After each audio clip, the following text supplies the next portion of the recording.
Hey, this is Michael Lindsay from Vital MX. We're out here at Glen Helen Raceway today. A little damp, a little wet, but we got plenty of time in the dry this morning aboard the 2024 Kawasaki KX450.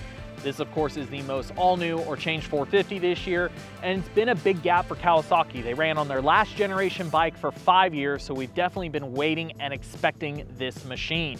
And me personally, if you watched our channel for a while, listen to our content, I'm kind of a Kawi guy at heart, so I'm definitely very excited to have gotten to swing a leg over this machine today. Again, this is a new generation bike for Kawasaki, and it has a host of upgrades. First off, looking at, yes, all new bodywork and all new design and look to it, heavily updated chassis, and a heavily updated engine. Let's start with the chassis first. Ergos, not a lot has changed here. Very Kawasaki feeling. The rider triangle is the same. We're on the same handlebars, stripper clamps. Seat profile is fairly similar. Seat height to foot peg height, all that's pretty similar. Hopped on it, feels like a Kawasaki. It's a little bit slimmer, yes, throughout the bodywork. Not like the dramatic change we saw of the last Yamaha, but still definitely noticeable. The outgoing Kawasaki was known for a couple things when it came to its chassis. Huge amount of chassis comfort and stability, but it was also known as mostly a rear steer bike. And that's what they were trying to go after this year. They wanted to, again, just continue to try to improve the balance of their motorcycle, try to get a little more front steer input on this bike, try to get more of a front end planted feel, and they definitely were able to accomplish this. It's not quite Honda or Suzuki-esque, but definitely leaning that direction. I had to rethink even the way I ride the bike here, again at Glen Helen a little bit. Situations where I was used to using the power and rear steering Kawasaki, I was actually able to trust the front end to make a mid-corner correction. It just, again, it felt planted. It feels like it has more weight on the front. Now, what does that mean for stability? Still pretty darn good. I won't say that it didn't take away some stability, but it's very minor, very, very minor. Under deep fork situations, I could feel maybe a little bit of head shake in the tiniest of situations, but nothing drastic. And a big part of that is chassis comfort. They added this kind of front end planted feel, but the bike didn't get rigid feeling. Again, in our kind of last generation bikes, I always felt like the Yamaha 450 and the Kawi 450 were really neck and neck for great chassis comfort. When Yamaha just updated their bike to get more of a front end planted feel, they lost some of that comfort. Kawasaki here, to the most minute level, has lost a little bit of comfort, but I would say this chassis is, of the current generation bike, the best in class when it comes to absorption and feel in a frame. You just don't really feel any harshness anywhere, nothing that feels too rigid, so I definitely really enjoyed that today. Again, Glen Helen's a faster track. When you're on lean angle and some of these faster sweepers, I was just really impressed how well planted the bike felt to the ground, but at the same time, the amount of comfort I was receiving in that same breath. All in all, having grown up really racing Kawasaki's, I definitely would label myself as more of a rear steer rider. I don't need a lot of front end input off a bike. I tend to oversteer on bikes that have a lot of front end input. So today, again, this bike having more of a planted front end feel, I actually did tame it down a little bit. I went a little bit lower on my sag. We started at the traditional 105. We took a half a turn out, so that put us probably roughly around 107. I also opened up the high speed on the shock because there was a little bit of a mid-step kind of shelf feel in the stroke where it got a little bit stiff a little too quickly. Opened that up to kind of get it moving through there, but also so mid-corner, the bike just settled a little bit more.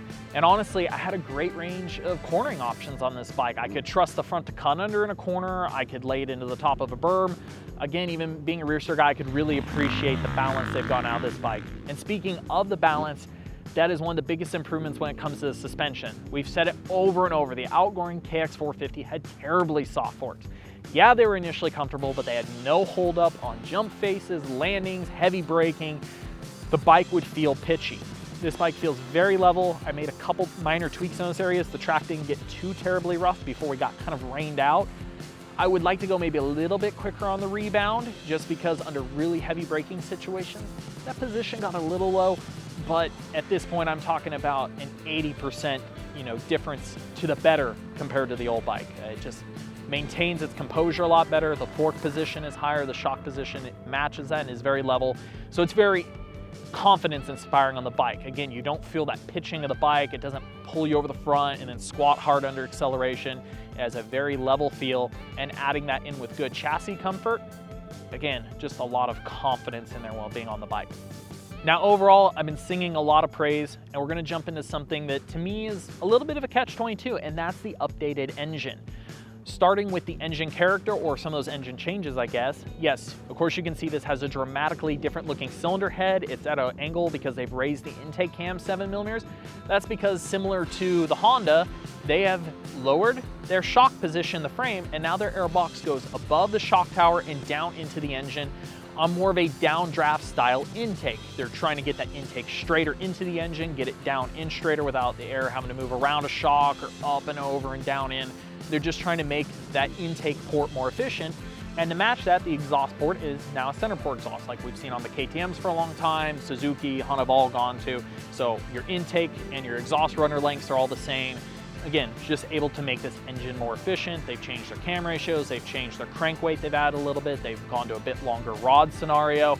Overall, just really massaging and changing the power, and that character has changed a lot. The outgoing Kawasaki 450 was really snappy initially, really aggressive, but it didn't have too much output past the mid-range. It was very good low to mid, didn't have a great amount of top end, but it was a really fun bike to short shift, and again, it was really snappy and responsive.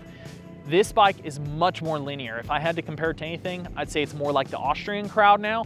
It's very smooth, very easy to ride, and it revs way farther than the old bike. So the breadth of power is really fun. That, I believe, is a positive, and I think for the vast majority of consumers, they will appreciate it. It is a very rideable bike. So where do I think it's a negative? It's more the output. The change in character is all good. Again, I'm a rider that likes a little bit more initial snap, so I do miss that, but I do have to be able to admit that yes, this style of power is gonna be faster on the track, it's gonna be easier for the vast majority of consumers out there. But with all the changes they made, they actually lost a lot of output, talking about pure horsepower and pure torque in the meat of where we ride the bikes. 8 to probably 8,000 RPM, 9,000 RPM or so. It is a bit slower than the outgoing bike. It is better initially on torque, worse in the mid-range, and it is better up top. So again, the bike's super fun, easy ride, but I don't mean this in a negative light, but it feels a tick 350-ish. That's the output feels closer to that than an aggressive 450. And I do think the character change they made is so good that we could afford to get more output.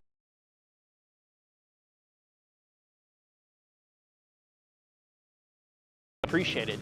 Here at Glen Helen with the big hills, the big run into Talladega, I'm at 100% throttle position in a surprising amount of places. I mean, it's fun because I feel like I'm getting the most out of this bike. I'm able to ride it aggressively, I'm able to have fun, but again, on some of the hills, some of the places, I know I don't have the power output of some of the competitors out there, and I'd like to see a little bit more.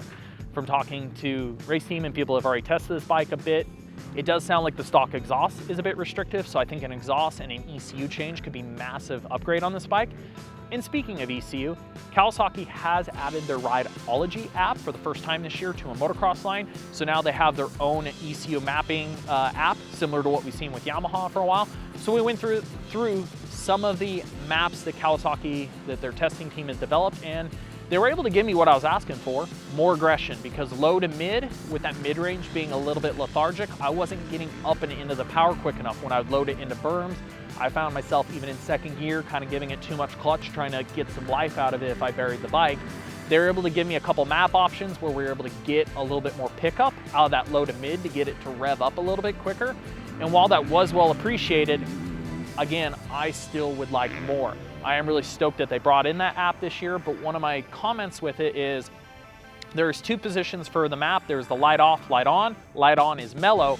The base values of those maps do not change when you add an additional map in. So if you add more ignition timing or less, or more fuel or less fuel, it changes the base value of that map for map 1. Well, because map 2 is mellower, those numbers affect that mellower base map. They don't do the same thing. So you can't upload 2 maps into the bike to try back to back on the track and have them react the same. If you put it on the light on map 2, it's always going to act mellower because of those base values, where some of their competitors, or one of them with Yamaha, you're able to completely override the map in the position, which I would have appreciated more. Because for me, I do a decent amount of mapping testing. I can tell the difference of loading one into map position 1, coming back, having them change it, go back out. But for your consumer that wants to learn how to use this app more, it would be a little bit appreciated if on track you could upload 2 maps identically and just go back and forth between the switch while in a corner, so you can really get a feel for, you know, what that's done to the bike. Something really unique that Kawasaki has added this year is the fact that they've gone to a Brembo front braking system on the KX450, but kept a Nissan rear. Seems a little weird to us here in the dirt market, but they did say they have actually quite a few street line models that have that kind of combo situation going on. So they basically have adapted the same style Brembo we see on the Austrian bike. So we have a Brembo master cylinder along with the actual push cylinders down below. There is positive negatives with these, honestly. Like, I really do enjoy the Brembo brakes on the KTM, and we always say they're a positive. They are very progressive, they're very easy to use. They just kind of feel like they have continuous power. Like, you can grab a handful and you can just kind of keep pulling on them and find this certain progression feel. The outgoing Nissan on the Kawi, I didn't personally mind that much. It didn't have as much progression. Feel to the lever, but it had a lot of power, and I still think the Nissan unit actually has a little more pure output than the Brembo, but again, the Brembo is a little bit more usable. It's going to be a total preference for you as a rider. Some guys are going to like the ease of use of the Brembo. They're going to feel like they can get away with a little more of it. Some guys are going to maybe prefer the power out of the Nissan a little bit. So again, it's really cool that they did that. I give them props for willing to stand out there and do the oddball combo and make a change. I love it when OEMs are willing to take a risk like that. Like I said, for me, it's a catch-22. I think there's positives about the Brembo, but I think there's positives about the Nissan as well. A lot of those typical Kawasaki items in there, they still have the adjustable foot peg mounts. They have 4 posts for the handlebars, so you have a lot of options there. But really, at the end of the day, let's summarize this. We have, again, all new ergos. The bike is a little bit thinner, a little slimmer, a little bit easier to hang on to. I like all the grip points. The new plastic design honestly offers a lot of grip points in the thigh areas, on the plastic. All that was really positive. The actual rider triangle, same old Kawi. If you like Kawis, you're gonna feel right at home right there. Chassis, we still have, I would say 95% of the comfort of the outgoing chassis. We still have almost all the stability there, but we've gained a ton of front end feel that a Kawasaki has never had. So I think a wider range of riders are gonna be able to ride this bike, steer it, and find a way to handle it. The engine, again, is my catch-22. The character is better for the vast majority of consumers. If you like a lot of initial response and hit, you may not like the change, but the overall breadth of power is wider than they've ever had. I just still feel like the output could be more. I do think most people will ride this, they'll be fine on it. I think specifically on West Coast tracks, you'll be fine with the output. Deeper loam, east, you might be like, man, I need a little more there. We're gonna learn more as we test this bike. Again, I've heard some good things about pipes, ECU help out this one a little more, but that's really my catch-22 for this year is we have a different power, it's a positive power, but I still want more. So again, a lot of cool things to talk about here with the Kawasaki. If you have any questions or thoughts, throw them in the comments section below. Love to answer them, trying to spend more time on this machine.